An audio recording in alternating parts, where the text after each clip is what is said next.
Teatro, o podcast de Dona Maria II, com Mariana Oliveira.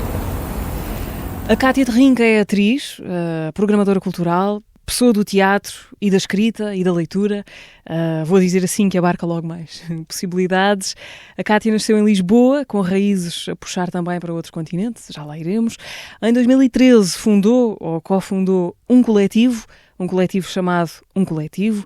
O coletivo Um Coletivo começou ainda brevemente em Lisboa, penso eu, mas depois começa o período alentejano da Cátia de Rinca, primeiro Elvas, agora Porto Alegre, e é por esses territórios, mas não só, que têm dado trabalho nos últimos anos. Olá, Cátia, e obrigada por vires ao teatro.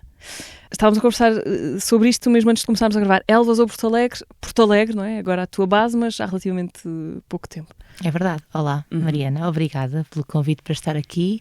Então nós mudámos-nos, digo nós porque não fui só eu que mudei, fui eu e foi o Um Coletivo. Não sei como é que uma equipe inteira se conseguiu mobilizar tão rapidamente para mudar de armas e bagagens de Elvas para Porto Alegre, mas sim, agora estamos na Serra de São Mamede, em Porto Alegre, no que eu chamo o anti-Alentejo, o Alentejo das Cascatas, que é uma imagem que nós não associamos ao Alentejo. Tu és de Beja, dizias-me há bocadinho, não é? Não associamos o Alentejo às cascatas. Não, portanto, não. É um Alentejo já a puxar à beira. Completamente às beiras, sim. Cascatas, castanheiros, água de nascente. E agora, quando estou fora de Porto Alegre, sinto-me em casa a beber água Vitalis, que é do mesmo lençol freático da minha casa. Portanto, é isso, a sensação de casa agora é essa, sim. Eu gostava de começar, Cátia, pelo caminho que tens agora à frente nos próximos meses. Vais ter 2 espetáculos na Odisseia Nacional, do Teatro Nacional Dona Maria II, Penélope 2, em março e abril, Montemoro Novo, Grândola e Mértola, e A Paz é a Paz, em abril e maio, Lisboa, Porto Alegre e Figueira da Foz. No ano passado também já tinhas feito parte da Odisseia, com outros 2 projetos, Penélope e As Mil e Uma Noites, e eu tenho ideia de que todas estas coisas se metem umas pelas outras, no sentido em que nasceram umas das outras, ou a partir de material que foi escorrendo de umas investigações para outras, várias ramificações dessa investigação central que vos tem ocupado a ti e ao Um Coletivo. Estou certa ou estou absolutamente enganada? Tudo isto tem a ver com uma grande barriga, com um grande útero, que é o projeto Ventriloquia, que começou de facto na minha cabeça de mãe, não é? Foi mesmo, começou como um projeto de amor materno e de reparação do mundo, que acho que nós, quando engravidamos, temos sempre de facto a vontade de emprestar as melhores coisas, mas também de visionar as melhores coisas para os nossos filhos. E eu acho que foi um projeto também que começou com a maternidade, de alguma maneira. E durante a gravidez ou depois de nascer o teu primeiro filho? Depois de nascer o meu primeiro filho, sim. Quando eu comecei a contar histórias ao Jacinto, e comecei bastante cedo, até para me contar histórias também a mim, porque no princípio acho que é disso que se trata, antes de lhes contar a eles, nós contamos a nós, comecei a reparar que as figuras femininas que apareciam nas histórias eram figuras com quem eu não me queria confundir. A minha avó dizia: quem com porcos se mistura fará lá de comer. E eu sentia que emprestar algo de mim àquelas personagens, àquelas gatas borralheiras, àquelas bruxas, eram coisas que contribuíam muito pouco para a visão e para a imaginação sobre o mundo que eu gostava que o Jacinto pudesse ter. E então, calmamente, e até num princípio de forma muito livre e pouco organizada, eu também sou pouco organizada, comecei a elencar as mulheres cujas histórias de vida eu gostava de contar e que não via contadas. E depois fui reparando se elas tinham algum livro que eu pudesse encontrar, se tinham alguma escola com o nome delas, se tinham alguma rua, alguma praça com o nome delas. E a lista começou a engrossar estranhamente, não é? E esse adensamento dessa lista, essa sobreposição de mulheres, fez-me pensar o que é que eu podia fazer para que estas mulheres fossem mais conhecidas. E de repente houve um dia em que me surgiu muito claramente a figura da Sherazade e a figura de uma mulher que conta as histórias das outras mulheres para sobreviver.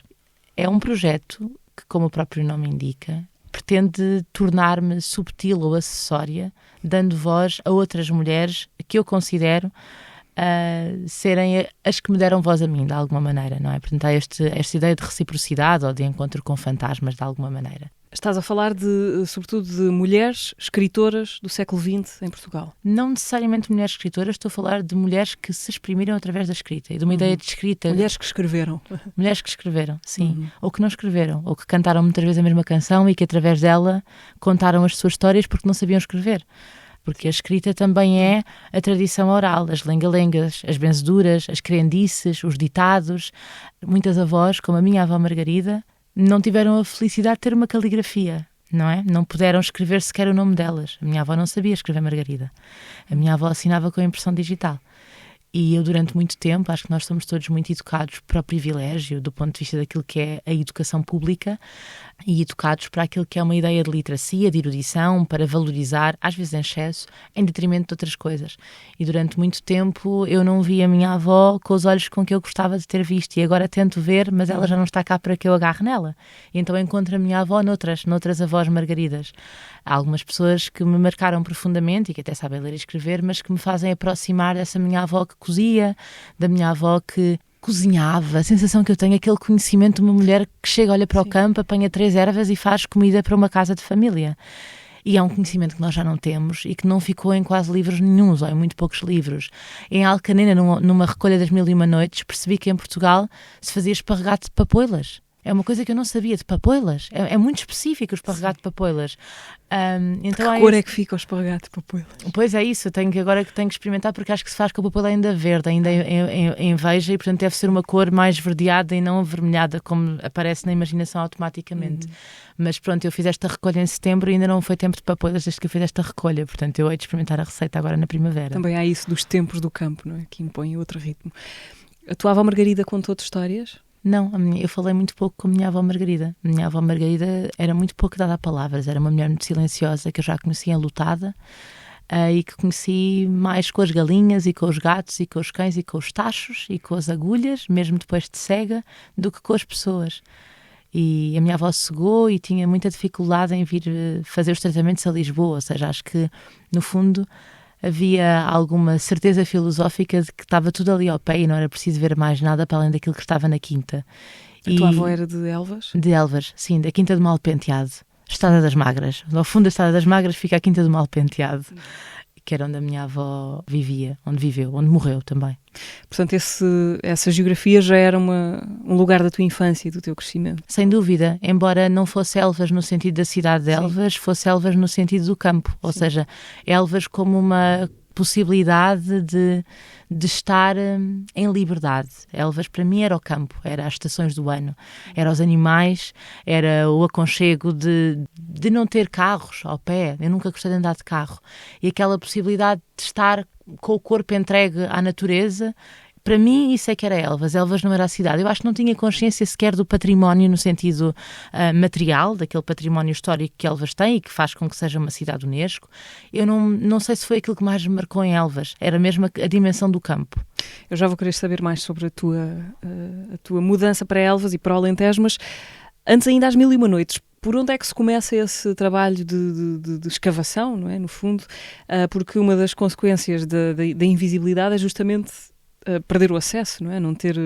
Queimaram-se as pontes, por onde é que se começa a procurar pistas? Olha, vou-te responder com uma imagem, se calhar. Estavas a falar de Elvas e saltaste para Queimaram-se as pontes. Em Elvas há uma ponte quebrada, que é a ponte que dava acesso a Olivença, a ponte da ajuda. E acho que é isso, nós não conseguimos construir as pontes que foram quebradas, não temos conhecimentos de engenharia para tal, não é? Portanto, somos forçados a atravessar rios que muitas vezes vão dar a outros sítios, mas não vão dar ao sítio que nós queríamos que fossem dar. Portanto, há escrituras que nós não conseguimos localizar, efetivamente. Ou seja, encontramos os livros e encontramos nos mais variados sítios. Em bibliotecas de Coimbra, de repúblicas de estudantes, na Feira da Ladra, em casas de amigas de algumas das escritoras que guardaram cartas ou que guardaram livros que lhes foram oferecidos. Percebemos que muitas destas mulheres publicaram edições da autora, algumas publicaram através de jornais, ou seja, não conseguiam publicar, portanto enviavam os textos para os jornais, outras concorriam aos Jogos Florais, mas concorriam com uma periodicidade que te permite olhar para o conjunto de Jogos Florais durante 30 anos e ver o mesmo nome repetido sistematicamente. E percebes? Esta pessoa procurou um lugar na escrita. E aí vais investigar onde é que esta pessoa está. Às vezes só percebemos pelos sites das funerárias que esta pessoa morreu. E muitas vezes já nos aconteceu sermos nós a denunciar que tal mulher escreveu perante a sua família. Porque vamos encontrar os filhos ou os sobrinhos e dizemos: é filha ou é sobrinho de fulana X? Sou. Ela escrevia, tem mais... Não escrevia. Escrevia. Olha, temos aqui 2 livros, 3 livros, 5 livros, 6 livros. E é isso. São processos muito múltiplos. Também há momentos... É uma teia gigantesca. É uma teia gigantesca. Que se construiu. Sim. Isso tem uma forma física, tem um mapa. Como é que têm organizado esta enorme recolha? Que tem despontado sob a forma de vários espetáculos e objetos sonoros, enfim. Sim, para já ela é uma tabela Excel muito extensa e muito caótica, em que eu acho que só as pessoas do coletivo é que se conseguem entender, para já. Porque também é uma dimensão afetiva muito presente nesta recolha. E depois, neste momento, começou no início de janeiro a ser objeto de uma rubrica na Antena 2, que é as 1001 Noites, e vamos começar em março também a editar em formato podcast com o público, com introduções da Rosa Azevedo, aquilo que gravamos ao vivo, ou seja, esta miscelânea, porque é muito bonito quando nós estamos a gravar ao vivo, estas escritas às vezes estão dissonantes, de mulheres que nunca se encontraram em vida, encontram-se nestas dramaturgias, e isso é uma das coisas que me tem emocionado mais, e achámos que também havia algum lugar para publicar e partilhar estas sessões tal qual elas são gravadas. E temos também uma coleção de livros, que é a Ventriloquia, em que publicamos alguns dos livros, alguns não, os livros que estão na base dos espetáculos que fazemos nestes mergulhos que eu dizia há pouco, que eram os mergulhos mais profundos, como foi o caso da Penélope, uma obra da Alice Sampaio, que tem das famílias mais extraordinárias, tem 4 filhos, que mantêm bastante viva a memória da mãe e que a partilham sobre todos os meios que têm disponíveis. Eles têm um site muito bem organizado. Quem é a Alice Sampaio? Alice Sampaio é uma escritora que nasceu no Mido, que é uma freguesia uma aldeia pequenina de Almeida, distrito da Guarda, que fez uma formação múltipla na virada para as ciências, para a farmácia, salvo erro, mas que escreveu compulsivamente também. Aliás, os filhos dizem que se recordam muito da mãe pelo som da máquina de escrever noite adentro. E ela teve este projeto de vida que a mim me entusiasma, que me emociona, que me faz acreditar no futuro, que foi responder ao James Joyce, ao Ulisses, e desdobrar esta figura da Penélope num conjunto de mulheres, numa personagem coletiva que são as mulheres portuguesas que viveram entre a Guerra Colonial e a Guerra Civil Espanhola. Então é muito uma crónica de um tempo que já passou, com muitos regionalismos, mas ao mesmo tempo uma utopia de um futuro em que as mulheres estão juntas e podem transformar a humanidade. Ela também escreveu ficção científica. Esta ideia do futuro está muito presente na obra dela. E a obra é vertiginosa, a obra é uma vertigem para dentro, é um poema muito longo, é um poema muito caótico também, mas em que tu podes entrar e sair, ir-te aproximando e repelindo em momentos diferentes, até um dia em que eu acho que inevitavelmente sentes esse gancho e entras. E nós pegámos nesse texto, que muita gente diz ser erudito e ser difícil, e uma das grandes vantagens de trabalhar com a descrença dos outros é que nós acreditamos, não é? E nós acreditamos mais perante a descrença dos outros.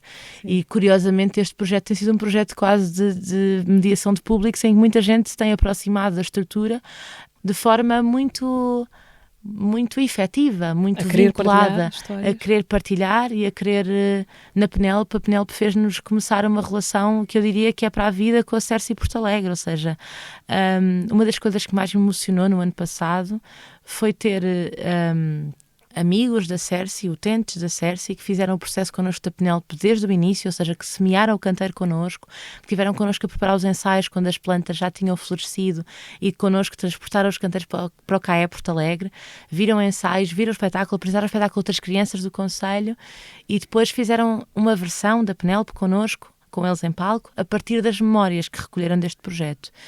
E no final nós apresentámos o livro juntos e a maior parte dos utentes da Cércia não sabe ler, exceto o Miguel que lê, eles não sabem ler. E as pessoas pediram-nos o livro à mesma. Ou seja, porque o livro atravessou esta fronteira daquilo que é o saber ou não saber ler. O livro, aquela história, aquela possibilidade de conviver com aquele objeto era mais importante do que a leitura. E eu lembro-me de ter ficado muito emocionada quando Zé Maria me disse, mesmo que eu não consiga ler, eu vou dar à minha madrinha para ela ler. E esta vontade que estas escritoras também atravessaram estas dificuldades todas e encontrar-lhes amizades, e encontrar-lhes estima para lá daquilo que é o tempo de vida. E perceber que estas escritoras, na sua audácia, estão neste momento, mesmo após morte, a reunir comunidades de gente que fica inspirada por estas obras, independentemente daquilo que possa ou não ser o valor literário, esta possibilidade de agregar, de comungarmos juntos do mesmo espaço e tempo através destas obras, para mim já teria valido a pena não fosse mais nada, mas é um livro, passa a expressão do caraças. E, por exemplo, a Alice Sampaio, como é que tu descobriste? Qual é o teu encontro? Como é que é o teu encontro com os textos? A Alice é das mais fáceis de descobrir porque, como te disse, os filhos têm um espólio muito organizado. A Maria da Graça Varela Cid, por exemplo, eu tive um encontro kármico com ela numa livraria nas escadinhas da livraria do Simão, ali no arco como que vai para a Casa da Achada, uma livraria cá debaixo de um arco. Sim. E na altura eu São vivia ali na Cristóvão, rua. será? Exatamente, São Cristóvão, sim. Vivia ali na Rua das Farinhas e, como ele era alfarrabista, de vez em quando dizia: olha, este podes levar, este me tragas amanhã sem mácula, não é? E eu levei-o para casa e fiquei completamente. Eu sei que o livro parecia ter sido escrito para mim, ou sendo um bocadinho mais audaz, por mim. Ou seja, o livro era muito meu, era mesmo muito meu. Eu pensei: quem é esta pessoa? E eu tenho-me sempre como uma pessoa inculta. Eu não estudei literatura, eu estudei ciências até tarde. Quando cheguei à STC senti-me super perdida, toda a gente sabia já imenso e eu tinha vindo do Teatro Amador, fazia revista, portanto senti-me caída de paraquedas. Chorei muito na primeira aula do Rui Pina Coelho, saí da aula e pensei: meu Deus, como é que eu vou fazer para conseguir estar no meio de gente que sabe tão mais do que eu? Porquê? Eu quis tanto vir aqui, mas se calhar vim enganada. Querias o quê? Ser atriz? Eu queria... Vagamente teatro? Eu queria continuar a perceber o que era o limite do meu perfeccionismo. Eu queria continuar a provocar-me para viver com mais qualidade de vida com o meu perfeccionismo. E o teatro, eu vinha do Teatro Amador, foi de facto o lugar em que eu senti que podia viver melhor com a dúvida, com a incerteza, em que eu senti mais afeto. Depois não me encontrei no teatro profissional, mas foi isso que me levou ao teatro, foi a possibilidade de falhar e ser acolhida. Foi por isso que eu fui estudar teatro, foi por esse lugar de aconchego e por essa possibilidade de fazer coisas da boca e do corpo para fora, não só da boca. Mas lembro-me na altura, isto para voltar à Maria da Graça, de ter perguntado a muita gente: olha lá, quem é que é esta pessoa? Maria da Graça Varela Cid, quem é? Conheces? E ninguém conhecia. Pensei: bolas, que tesouro, ninguém conhece. E pronto, fui arranjar os outros livros da Maria da Graça Varela Cid e aquilo ficou para sempre comigo. O livro de cabeceira, sou péssima com os livros de cabeceira porque eu risco, eu faço desenhos, aquilo ficou mesmo meu. Inemprestável. Quando Não eu dava gosto para emprestar. muito, eu compro 2. Um que é para emprestar às pessoas, para não fazer figura de tonta, não é? E o outro que é de facto meu, que é meu, e eu tomo as liberdades todas que acho que posso tomar enquanto co-criadora daquela leitura, não é? A pessoa propôs, mas eu também respondi a algumas coisas. E a Maria da Graça teve esse encontro assim, depois há outros encontros que, na Figueira da Foz, com o Projeto Nacional, nós fizemos uma convocatória aberta para que as mulheres aparecessem e pudessem também mostrar-nos aquilo que andaram a escrever, e apareceram 2 pessoas que se tornaram também muito, para mim, muito fortes neste projeto, que foi a Anália Valentina, que é uma mulher que escreveu na Figueira da Foz e antes da Figueira da Foz um conjunto de cartas de amor durante a Guerra Colonial, depois de um amor que não se concretizou, ou que se concretizou enquanto esse acervo de cartas, mas não se concretizou depois com aquelas pessoas, com aqueles corpos. E é dos conjuntos de cartas mais expressivos que eu já vi, que ela não tinha voltado a revisitar e que abriu connosco na Residência da Figueira. E ela emocionou-se muito, e nós também, por termos lido em voz alta aquelas cartas e gravado 50 anos depois de elas terem sido escritas, não é? E a forma como a guerra também impediu adolescentes, que no fundo eram adolescentes quase, não é? De viver corporeamente aquilo que era do corpo, muito mais do que das palavras. Então as palavras a transformarem-se naquilo que não podem ser, de forma nenhuma. Isso é violento, essa transformação. É uma alquimia impossível. A Maria João Carvalho, que dá origem também ao projeto A Paz é a Paz, que é a primeira mulher freelancer repórter de guerra em Portugal, que escrevia poesia à noite para poder escrever reportagem no dia seguinte de manhã, para poder purgar um conjunto de sensações e de emoções e de coisas imagináveis que vivenciou na guerra. A Vitorica, que é uma mulher que eu trago de Elvas e que nos contou uma benzedura do contrabando, uma prece que ela fazia quando o Caíta, tem uma história de amor impressionante, os dois, quando o Caíta ia fazer contrabando e ela ficava com 2 crianças em casa sem saber se o marido estava vivo ou se estava morto. E ela contou-me que quando se casaram não tinham dinheiro para cadeiras, então tinha uma cadeira e um sentava-se no chão e outro sentava-se na cadeira à vez, contanto que estivesse mais cansado. E é uma mulher que cozinha tão bem e faz-me lembrar tanto a minha avó quando cozinha. Muita das pessoas que mais me faz lembrar a minha avó quando cozinha, porque é da mesma região, então há muita coisa ali. Muitos sabores em comum. Sim, há muitos sabores em comum. A Virgínia Guerra Quaresma, uma das primeiras jornalistas portuguesa, negra e lésbica, que nasceu em Elvas. E em Elvas não tem nada. A casa em que ela nasceu, à frente de uma escola primária que se chama EB1 de Alcáçova. Ou seja, é este o grau de esquecimento, não é? Ter conhecido estes objetos enquanto criadora num momento mais, vem uma palavra em espanhol, temprano, mais cedo, sim, mais precoce, da minha pesquisa enquanto artista, poderia ter reconfigurado algumas das escolhas, mas de facto nós só ouvimos falar de homens, passamos uma vida inteira a ouvir falar de homens e a interpretar personagens que eles escrevem para nós à espera de encontrar algum ponto de convergência. Ou então a ouvir falar de literatura feminina, não é? Sim. Deixa-me só, já que falaste da Maria da Graça Varela Cid e do espetáculo a que deu origem, que apresentaram no ano passado, a Invencível Armada, na altura, a propósito desse espetáculo, tu falavas de qualquer coisa como, a propósito dessa tua descoberta do livro, e há um certo impulso de querer partilhar, de querer que toda a gente, de repente, se entusiasme como tu te entusiasmaste com aquilo. O espetáculo como forma de cativar outros, o máximo de outros possível para uma coisa de que se gostou muito ou que teve um impacto muito grande em nós. É isso, muitas vezes, fazer coisas públicas ou em público é às vezes só uma maneira aparatosa de arrastar os outros para os nossos interesses ou para as nossas obsessões ou preocupações. É assim, eu às vezes reconheço que tenho o mesmo signo que o Trump, ou seja, aquela coisa do discurso do discurso enganador do signo Gêmeos que leva todos atrás de si e às vezes não tem assim tanta razão porque tenta manipular sem querer. Eu estou atenta à astrologia e ao horóscopo e procuro o mais possível. Ou seja, eu não gostaria de usar dinheiro público numa coisa que fosse exclusivamente pensada a favor de dar a conhecer um interesse meu pessoal. Portanto, tento que isso nunca não será só teu, não é? Ou seja, eu tive tanto tempo com a Maria da Graça Varela Cid numa gaveta, estamos a falar de mais de 10 anos. Ou seja, exatamente porque eu tenho muito esse pudor de tornar um projeto pessoal um projeto público. Agora, é lógico que eu falo com entusiasmo das coisas porque elas também me dizem e também me revejo nelas. E não me faria sentido fazer uma coisa na qual eu não me conseguisse rever. Aliás, tenho dificuldade em fazê-lo, já tentei, não corre particularmente bem nem para mim nem para os outros. Mas tento ser criteriosa em relação a mim porque sei que às vezes sou charmosa na forma como falo das coisas e consigo levar as pessoas no meu discurso e lembro-me de ser miúda e as pessoas me oferecerem tudo nas lojas quando eu dizia que gostava de alguma coisa e a minha mãe dizia, mas não podes estar a fazer isso que as pessoas depois dão-te os fatos de banho e dão-te mais não sei o quê e ela sentia-se mal e queria pagar. E o meu filho mais velho é igual a mim nisso, as pessoas dão-lhe tudo e eu penso, pois tens que te controlar, Kátia, porque não podes levar as pessoas num discurso que seja um discurso facilitista ou que tenha a ver com o teu gosto. E eu tento mesmo ser atenta a isso, porque eu não quero, tenho muito respeito pelo dinheiro público, não tenho muito respeito pelo dinheiro privado, isso não, mas pelos dinheiros públicos, pela ideia de um investimento que vem do Estado, seja o Estado Central, seja o Estado as autarquias, seja um teatro nacional, é uma coisa que me dá algum medo, sinceramente, ou seja, dá-me uma responsabilidade que eu continuo sem saber se estou à altura ou se não estou à altura. Mas sem dúvida sou muito feliz a fazer aquilo que faço e sem dúvida nenhuma, o que às vezes faz com que não valorize o meu trabalho, porque acho que estou a ser tão feliz que escorrega tão bem, vai tão bem, que às vezes sinto que trabalho mais do que aquilo que devia trabalhar, remunero-me pior do que aquilo que me deveria remunerar, porque sobretudo quero ver as coisas acontecer, continuo a ser a pessoa que entrou no grupo de teatro amador com 14 anos e que viu no teatro a forma de mudar a vida e continuo a ver isso todos os dias. E se fui para o Alentejo foi para poder continuar a ver, porque já tinha deixado de ver em Lisboa e então mudei-me porque há esta ligação de prazer, um prazer pessoal e íntimo, que é muito íntimo ao mesmo tempo, mas um prazer que também é um prazer cívico de mudar as coisas.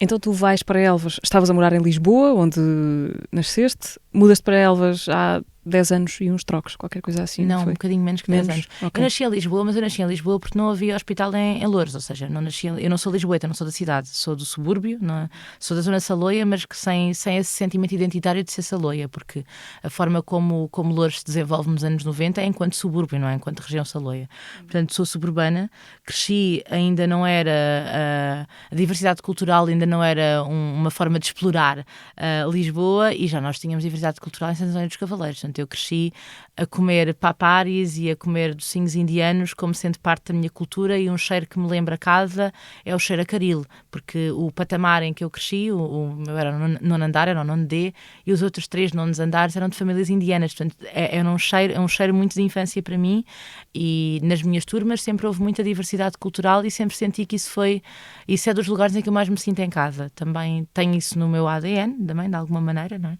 Portanto, cresci em Loures. A minha ligação com Lisboa é uma ligação meramente derivada daquelas convenções de que se diz que estudaste teatro, onde é que vais ter oportunidades de trabalho, onde é que vais conseguir fixar-te e trabalhar. Tem de ser. É na grande cidade. Enfim, achei que aqui era a terra das oportunidades, mas depois percebi que eram oportunidades muito boas para alguns, mas muito mais para mim.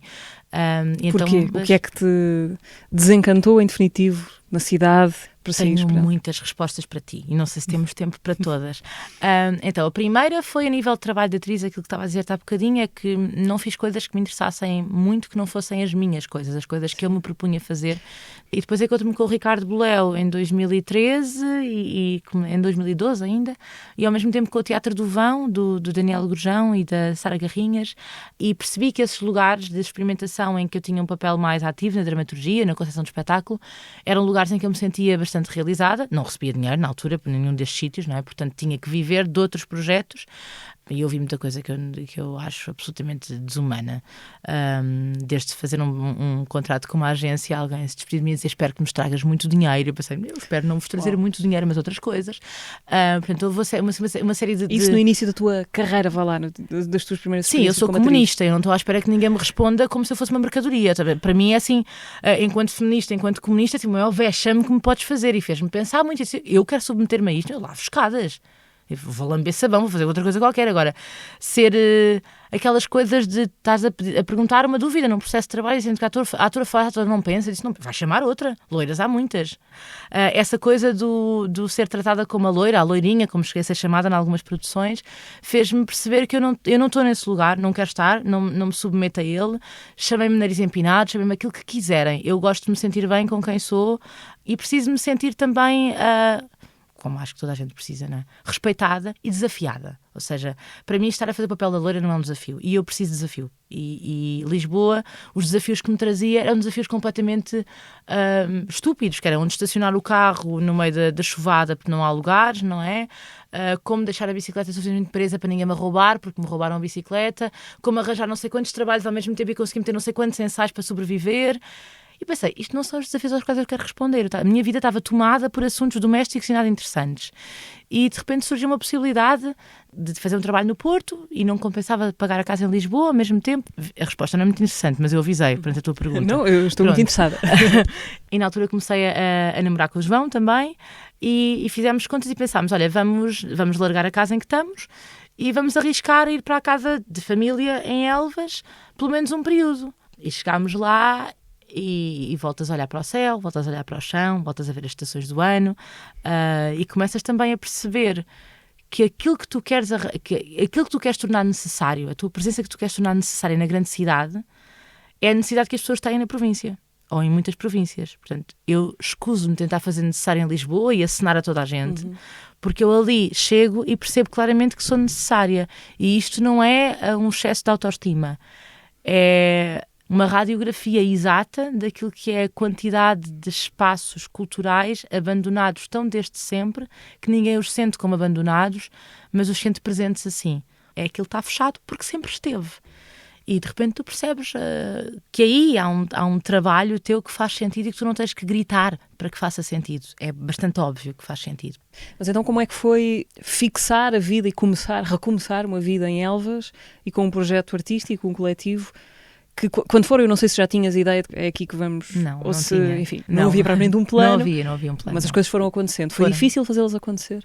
Agora que olho para trás digo-te que sim, na altura pareceu-me que não. Ou seja, eu encaro as dificuldades muito como... Eu não sou uma pessoa ansiosa, portanto, as coisas vão aparecendo e eu vou resolvendo. Eu sou difícil de desistir das coisas, a menos que haja questões éticas profundas, que foi o que me fez desistir de Elvas. Pronto, senão não teria desistido de Elvas. Mas é isso, foi difícil, foi. Agora que olho para trás sei que foi. Mas também foi possível.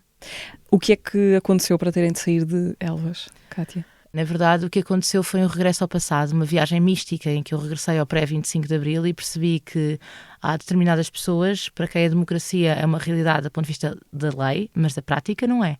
E então foi eleito um presidente de Câmara que não tem respeito por aquilo que é a pluralidade democrática e que não soube conviver com o facto de ser deputada municipal pelo Partido Ecologista aos Verdes. E eu não cedi, dentro daquilo que são as minhas regras do jogo e da democracia, e ele também não cedeu. Portanto, foi de alguma forma impossível continuar a trabalhar, porque sob os meios mais perversos nós não conseguíamos ter respostas que permitissem que o trabalho pudesse fluir. E tivemos uma um anjo da guarda, que foi a doutora Ana Paula Amendoeira, Direção Regional de Cultura do Alentejo, já extinta, não é? A quem confidenciámos que estávamos a viver tempos muito difíceis. Portanto, isso bloqueou por completo a possibilidade de fazerem coisas em Elvas? Assim, não bloqueou por completo, Dificultou. mas esmifrou tanto. Ele não disse saiam daqui, não me disse isso, nunca, não é? Mas eu não conseguia estar e, portanto, não havia respostas. Para tu teres uma noção, o Festival Assalto era suposto acontecer em agosto e já o primeiro semestre é bastante avançado, nós ainda não sabíamos ao certo que orçamento é que íamos ter para o festival. E isto tudo não te impede de trabalhar no sentido absoluto, e a chantagem é essa, ninguém te impediu em absoluto, mas impede de trabalhar com qualidade. A minha vida era 90% a resolver problemas de produção que tinham a ver com questões políticas e não com questões efetivas do trabalho. E esse não é o percurso que eu quero fazer.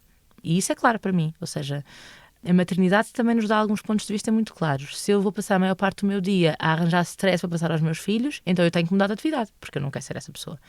E portanto, a doutora Ana Paula Amendoeira ajudou-nos muito. Nós dissemos que não conseguíamos continuar a trabalhar e que, pronto, íamos abdicar de trabalhar em Elvas. E ela disse, ok, saiam de Elvas, mas não saiam do Alentejo. Eu vou tentar encontrar um outro território. Há tantos espaços no Alentejo que precisam. Eu disse, eu também não gostava de ser do Alentejo. Eu digo que tenho um coração literário que é russo, mas a minha alma de dia-a-dia, a minha alma solar e lunar é alentejana. Eu no Alentejo comove-me voltar a casa. Quando começa a passar extremoso e ver a vislumbrar o Alto Alentejo, eu sei que eu estou ali, é ali que eu estou e é ali que eu me encontro. Aliás, Terrinca é bastante Alto Alentejo, apelido Alto Alentejo. Terrinca é de Elvas, sim. E significa amêndoa quando ainda está verde, ainda está na árvore. E isto para te dizer que depois tivemos a felicidade de ter um município de Porto Alegre que nos recebeu de braços abertos, e ter um teatro aberto com uma equipa faz toda a diferença para quem está a trabalhar no interior do país. Ter uma estrutura camarária que consegue compreender um projeto, dar-lhe alento, trazer-lhe questões e dúvidas também, mas permitir-lhe continuar sem estar a pôr os rolos de papel higiênico do teatro todos os dias, que era o que nós fazíamos em Elvas. Nós, desde a esfregona à bilheteira ao rolo de papel, fazíamos tudo. E eu acho que esta dimensão às vezes não passa, não somos só nós, há muitas estruturas que fazem tudo. Limpam o chão, mudam o rolo de papel higiênico, tiram baldes de água, montam a luz, fazem a técnica, tudo. O nível de desgaste que tu consegues às vezes porque o projeto sentes como teu, mas que não consegues sugerir aos outros que o façam. Não consegues. Como disseste, tu és deputada, ainda és deputada, não é? A Assembleia Municipal de Elvas, pelo CDU. É uma parte grande da tua vida essa atividade política, autárquica? Não é tão grande quanto eu gostaria, porque também muitas vezes eu tenho que trocar, e isso também das suas coisas boas, nós temos um lugar único na Assembleia em Elvas e, portanto, eu vou trocando com o Filipe. Eu acredito muito que seja necessário, sobretudo neste momento político, com às vezes os discursos dos falsos independentes ou dos novos partidos que não têm cartilhas e que têm ideias muito soltas. Eu acredito muito na militância e naquilo que são os ideais e aquilo que é a convicção política de uma formação de base, trotskista, leninista, uma série de possibilidades, enfim, e não todas elas de esquerda, mas eu acredito na importância dos partidos políticos e neste momento mais do que nunca. Acho que os movimentos cívicos às vezes agregam muito rápido, mas desagregam mais rápido ainda. E estão unidos em prol de muita coisa que é de um futuro próximo e não de uma ideia de construção longínqua.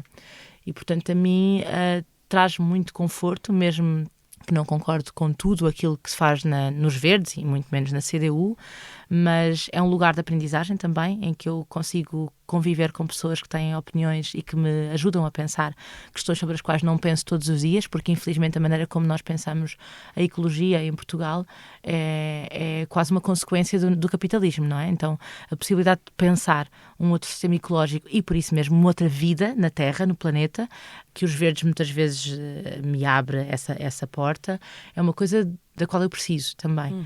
Também tem a ver com isto, com grupos de encontro, grupos de reunião. Isto é uma coisa que eu acho que é por ser filha única, talvez, não tenho irmãos. Então sempre procurei muito, é o que eu procuro no teatro também, é um grupo de discussão, de partilha, de crescimento. Não é muito diferente daquilo que me faz procurar um lugar enquanto membro de um coletivo político e de um partido, neste caso em particular. Portanto, é o mesmo. E esta vontade de intervir, que às vezes eu própria considero que em mim é um bocado infantil. Eu agora olho para trás e penso, eu fui infantil a concorrer à Assembleia Municipal de Elvas. Foste convidada na altura? Propuseram-te? Como é que foi? Enfim, nós estávamos muito na dúvida de quem poderia ser o número 1. E eu geralmente, quando não há ninguém para fazer uma coisa em que eu acredito, eu atiro-me. Eu sou a pessoa que se chega à frente. És essa pessoa, há sempre essa pessoa. Há sempre essa pessoa, eu sou essa pessoa. mas de alguma maneira eu tinha estado numa Assembleia Municipal há muitos anos, como independente em Loures, e achei que as coisas estivessem diferentes, e não estão. É muito penoso perceberes que o próprio sistema democrático, aquilo que defende como mínimos da democracia, que é a maior parte das vezes aquilo que as pessoas cumprem, não é suficiente para a democracia acontecer.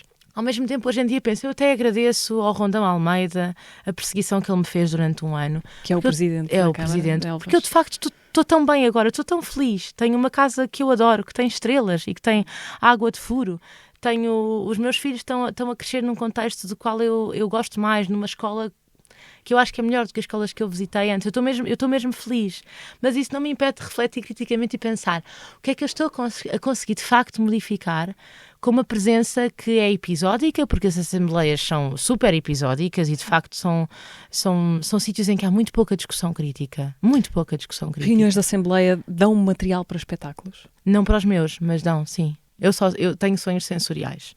Eu sonho sempre que estou assim no mais profundo das águas e que acontecem coisas, género um coral a engolir parte da minha cara, ou estou no meio de uma nuvem e de repente sinto assim os meus dedos a desfazerem-se.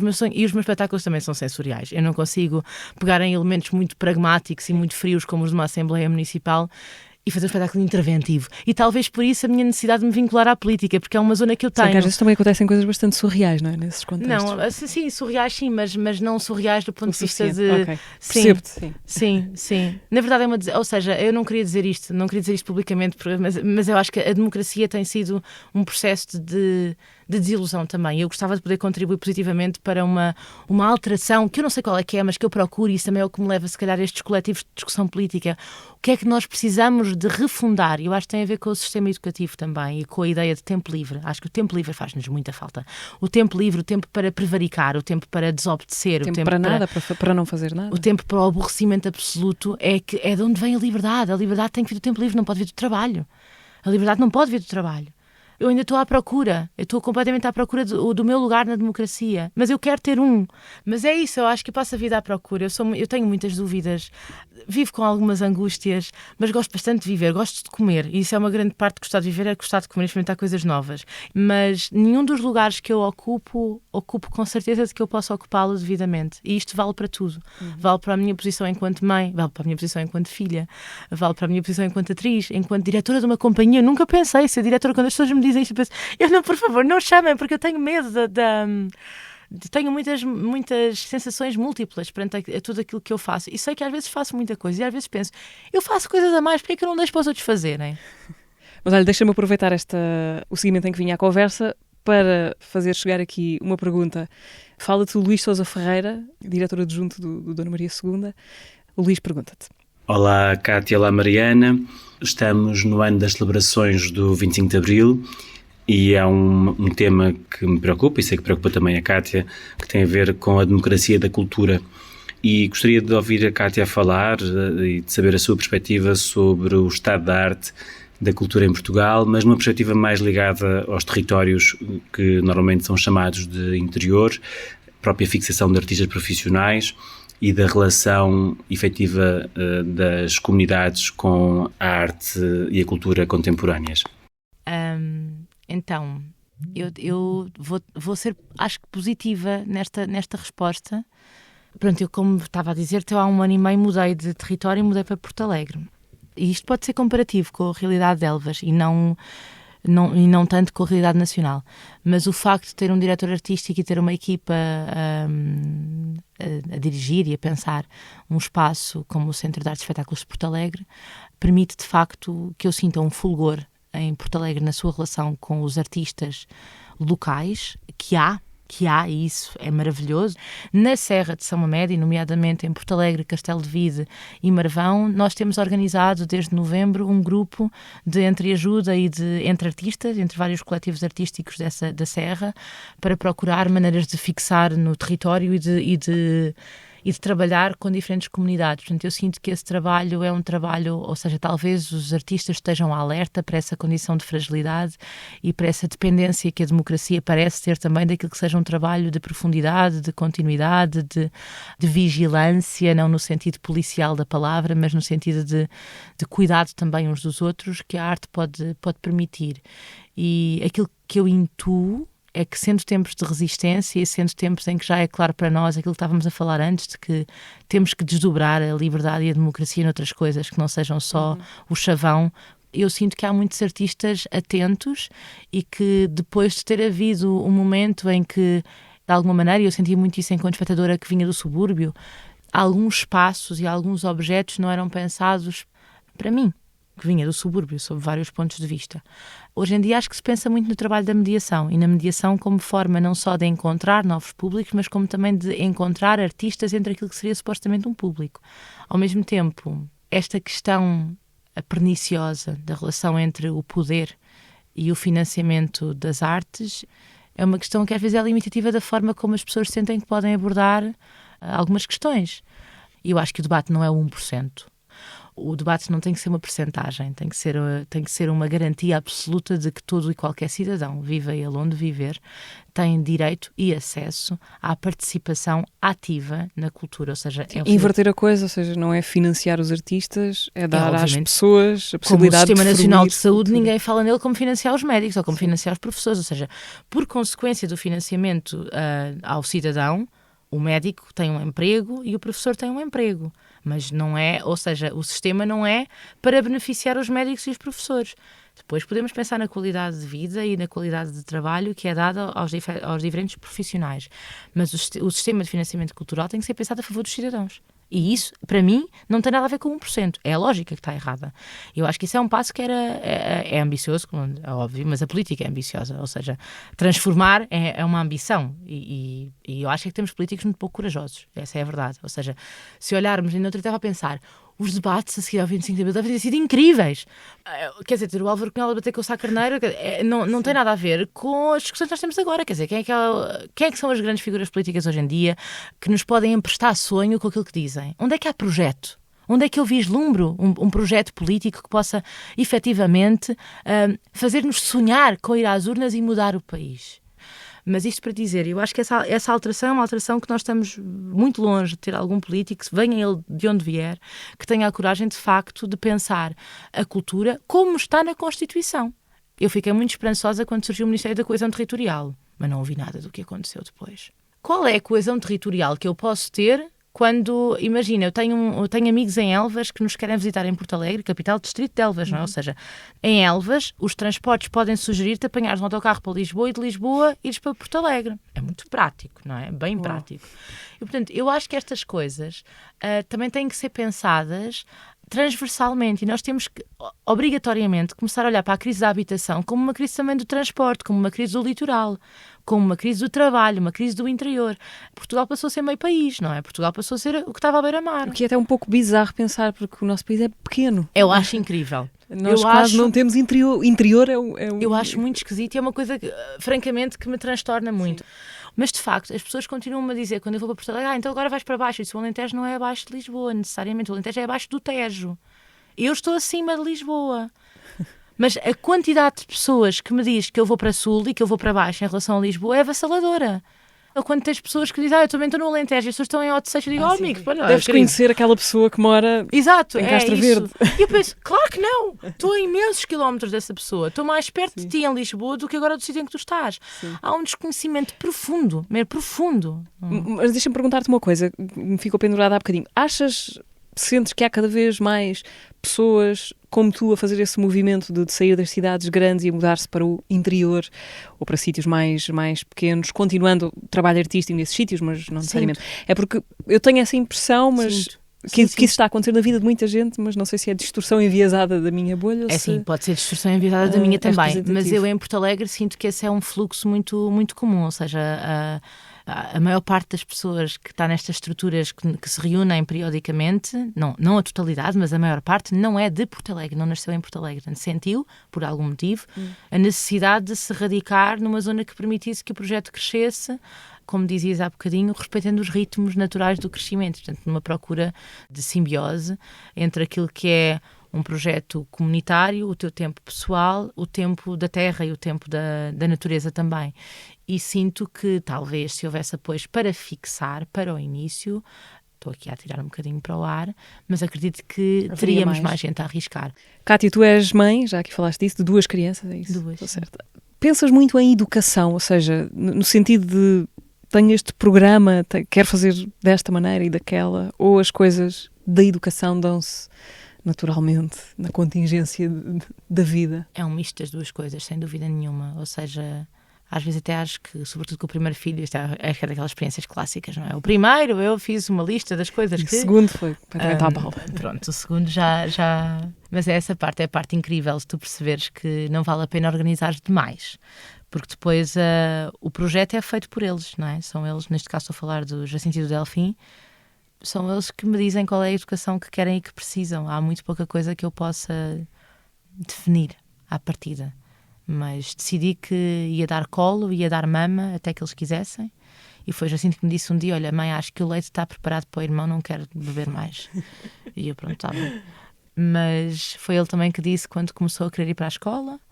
Então acho que o projeto de educação é um projeto que tem que vir... Da mesma forma como eu não posso ser programadora cultural, não é? Também não posso ser educadora dos meus filhos. Ou seja, acho que eles é que têm que ir desbravando o caminho e eu vou seguindo e sigo-os com sim, muito encanto. Agora, há aquelas coisas, imagina, não comerem açúcar, acho que é uma base. Não usarem marcas nas camisolas, não verem super-heróis, porque acho que não devem ver super-heróis. Acho que super-heróis é culto à figura, já devia ter passado de moda. Acho que não sei como é que ainda não se percebeu que o culto à figura é uma coisa que nos leva aos extremismos. E, portanto, eu sou completamente contra o culto à figura. E então eu determinei que super-heróis e coisas em que há um que é o maravilhoso e os outros todos que são os acompanhantes, pronto, eu retirei. O grande desafio da maternidade para mim não é estar com os meus filhos, nem estar com o João, que é o homem que eu amo e que me acompanha e que me desafia também, é estar com a família, naquilo que as famílias têm de diferente do que nós somos e do que nós queremos e da forma como essa diferença às vezes entra à força. E tu tens que aceitar. E ou pelo menos gerir, não é? Pois, às vezes é mesmo aceitar. Às Às vezes é mesmo aceitar e não tens outra solução. Sim. E, portanto, isso acho que é o grande desafio e a grande provação da maternidade. É perceberes que é um exercício que não podes planear e que também não pode ser propriamente dissonante de todos os outros exercícios, o da paternidade, o da familiaridade, o da escola, ou seja, encontrar forma de gerir uma orquestra que não tem propriamente um maestro, ou em que o maestro é de facto o teu filho, mesmo quando tem 6 meses, não é? E quando não te sabe exatamente dizer como passo é que ele quer. Uhum. A gente acha que essa é a coisa mais divertida por um lado e por outro lado às vezes angustiante, porque quem é que nunca trepou paredes, não é?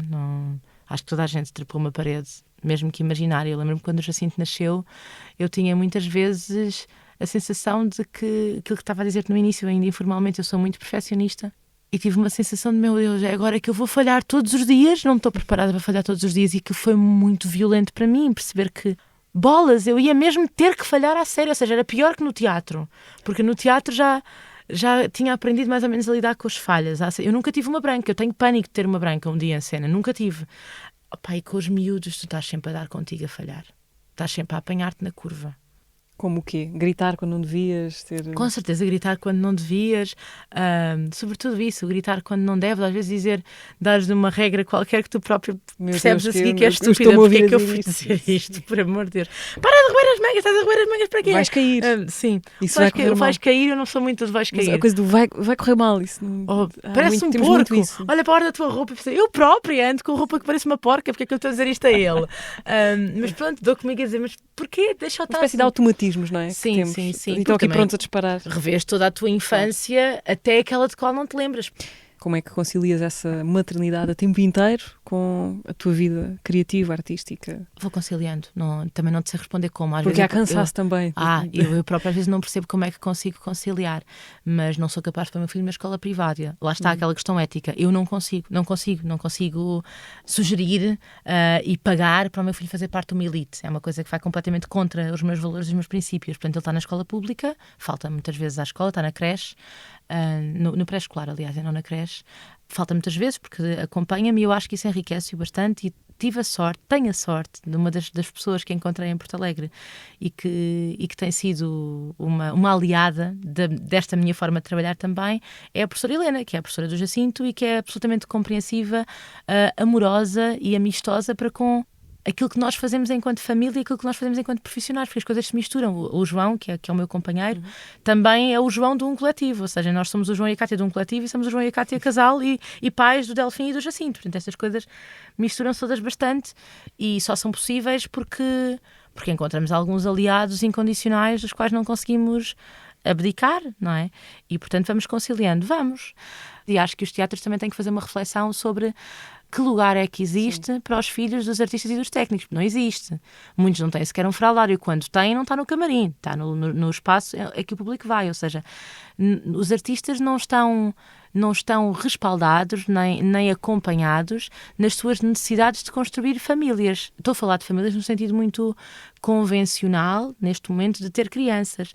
Mas também, se tiveres algum dependente mais velho, também muitos teatros não estão preparados para isso. Ou seja, nós continuamos a ser vistos e tratados no espaço público muitas das vezes como os indivíduos, o eletrão livre, não é? Que sim, vive um bocadinho à margem. A maternidade e a paternidade é uma coisa que tu resolves depois em casa, de alguma maneira, não é? Sim. O teatro não tem resposta para isso. Cátia, rapidamente vamos rever o episódio passado do teatro. Foi com o Alisson Amaral e foi assim. Eu, enquanto um corpo negro, parado numa esquina, é suspeito. Quando eu saí da Maré para estudar, eu me senti uma pessoa sendo olhada com esse olhar exótico, assim. Às vezes perguntas, às vezes com deslocamento dessas pessoas de me olharem e mudar de calçada. Eu comecei a ter liberdade de dançar, talvez na Maré. E ali na Maré eu tive um encontro com pessoas que abriram muito a minha cabeça, eu acho que abriram muito o meu corpo. Fui entendendo o que era o pé, o que era a mão, o que era a coluna, o que era a bacia, os apoios dos pés. Eu lembro que a Lia me falava assim que dançar também é escrever, né? Então você tem travessão, você tem vírgula, ponto e vírgula. Eu já dei aula para mães que levavam seus filhos para fazer judô e elas ficavam ali ociosas. Então eu chegava lá, puxava elas, vamos fazer uma aula? Eu acho que sim, acho que todas as pessoas dançam. A força do mar, né? Eu tive lá em Nazaré. E assim, se os surfistas não prestarem atenção no que as ondas estão dizendo, eles não vão conseguir surfar. Porque eu vim muito sensível também, ele me falou uma frase do José Saramago que é preciso sair da ilha para ver a ilha. De volta para esta parte quase final da conversa com a Cátia de Rinca, queria ainda ter a possibilidade de viajar até Cabo Verde, Cátia, para saber qual é a tua ligação a Cabo Verde. Porque não sei absolutamente. Só Então, sei que existe. Sim, existe. E olha, o meu filho Jacinto faz questão de a manter anual, pelo menos. E já me disse este ano. O ano passado não fomos a Cabo Verde, este ano devíamos ir 2 vezes. Eu disse, não sei se é assim, mas pronto, posso tentar. Então, a minha mãe nasceu na Guiné, mas nasceu na Guiné filha de pai e mãe cabo-verdianos. Então, a família do lado da minha mãe é de Santo Antão e de São Vicente. E eu não tive uma relação em criança propriamente com Cabo Verde. Portanto, a ligação é essa, é uma ligação que tem a ver com a minha família, com as minhas origens, e que eu, a partir dos 19, 20 anos, comecei a ter muita vontade de explorar e que me faz ir anualmente a Cabo Verde, normalmente também conciliando esta vontade de encontrar a minha raiz ou as minhas raízes, seja lá o que for que isso signifique, também é uma questão muito aberta, não é? Através também do meu trabalho, do trabalho das companhias de teatro em Cabo Verde, de outros artistas que não de teatro necessariamente, e que me têm feito também pensar e refletir muito sobre aquilo que é a nossa história, o nosso passado pesado, a nossa herança colonial pesada, e aquilo que é o meu lugar enquanto crioula, enquanto cabrita, como muita gente me chama, não é? É um termo tão específico. Qual é que é o lugar que eu posso ocupar agora? Qual é que é o lugar a que eu posso pertencer? Porque não me revejo, ou seja, eu lembro-me quando estávamos na escola a dar o 25 de Abril, e a forma como eu tinha aprendido o 25 de Abril tinha uma grande força do Amílcar Cabral e dos outros movimentos revolucionários africanos. E de repente na escola isso não era falado. O 25 de Abril era uma coisa do Salgueiro Maia. E aquilo para mim foi muito vazio. E foi assim um golpe bastante duro. Perceber que, bolas, o 25 de Abril fez-se muito com as forças das ex-colónias. Fez-se muito com a reivindicação de liberdade que nasceu em Cabo Verde, em Angola, em Moçambique. Não foi propriamente um dia levantou-se um militar em Portugal e decidiu convocar uma revolução. As pessoas estavam fartas da guerra. As pessoas estavam fartas de guerrear com irmãos. As pessoas estavam fartas de perceber que o suposto inimigo também tinha razão, tinha razões, tinha línguas, tinha mulheres, tinha cultura que estava a ser completamente baleada, não é? Completamente guerreada. E foi, acho que, sobretudo isso que me fez tentar ter uma visão mais poliédrica da minha vida, tentar unir. Eu gosto de convergências, apesar de às vezes as pessoas me acharem extremista, mas eu gosto da ideia de convergência, das pessoas estarem juntas. E acho que eu sinto essa forma de estar junto entre dois lados da família. Os meus pais atualmente estão divorciados e são muito diferentes. A minha mãe é de uma família originalmente bastante rica, de Cabo Verde. A minha avó, Inês, foi uma pessoa que foi contabilista, que estudou até bastante tarde, que era contabilista de uma das casas comerciais mais importantes de São Vicente e do Mindelo. Uma família com estudos, com dinheiro, que a minha mãe e o meu tio cresceram com criadas em casa, e o meu pai em Portugal, filho único de um casal muito pobre da Quinta de Malpenteado, em Elvas, e eu sempre senti essas extremidades, às vezes causavam muita impressão às pessoas a quem eu começava a falar da minha vida, e quando dizia que tinha uma avó analfabeta, as pessoas encaminhavam logo para a avó analfabeta de Cabo Verde. Não, a minha avó de Cabo Verde, amigo. Aquilo fazia contas como muita gente hoje não saberia fazer, e escrevia, e o meu avô escrevia também, ou seja, eram pessoas com muita literacia e erudição, e a pobreza profunda do Alentejo, até tarde, até depois do 25 de Abril, as questões da luz elétrica, do saneamento, a que eu algumas cheguei praticamente a assistir, são questões que põem em causa muitos dos binómios que normalmente associamos à história de Portugal e à história das ex-colónias. Então acho que foram essas coisas que me fizeram ter vontade de conhecer melhor Cabo Verde. Falava-se crioulo na tua casa? Sim, com a tua mãe? Sim, a minha mãe fala crioulo. O meu tio, eu vivo com o meu tio hoje em dia. O meu tio vive connosco em Porto Alegre. E o meu tio é um embaixador por si. E nós fazemos cachupa assim com muita frequência em casa. E sinto que muito da minha alimentação também tem a ver com essa diversidade da qual fui bebendo sempre, tanto pelo contexto em que cresci e por ter muitas mercearias e muitos mini-mercados em Santo Antônio dos Cavaleiros, que eram geridos por famílias indianas e, portanto, que traziam outros cheiros, outros condimentos para casa, como também por ter a minha mãe de Cabo Verde, que fazia caldo de peixe, que fazia cachupa, que fazia galinha com mangarra, que, enfim, eu adoro cuscuz, mas uma das minhas sopas, das sopas da minha vida será sempre o borsch. A minha melhor amiga é ucraniana, portanto, há aqui muitas confluências culturais que eu acho que fazem parte da minha essência, e Cabo Verde é uma delas. Não sei se só por essa razão de familiar, mas também por estas coisas que estava a partilhar contigo e que têm a ver com preocupações que ascendem cada vez que a democracia é posta em causa, e é posta porque nós continuamos a contar a história de forma que, obviamente, põe em causa a noção que nós temos do outro, não é? O outro é fundamental para a nossa história também, mesmo quando é outro, e nós não contamos assim. E enquanto nós não contarmos assim, não vamos perceber a mais-valia que temos com a imigração, com a diversidade cultural que temos neste momento em Portugal. Nós não a percebemos porque também contamos mal a história, eu acho. Olha, Cátia, por mim continuávamos por aí adiante, mas enfim, isto tem um tempo limite virtual, portanto, olha, obrigada por teres vindo ao teatro. Deixa-me só reforçar aqui no final que nos próximos meses podem apanhar-te e há um coletivo no andamento da Odisseia Nacional, com a Penélope 2 e A Paz é a Paz. Obrigada, Cátia. Obrigada eu.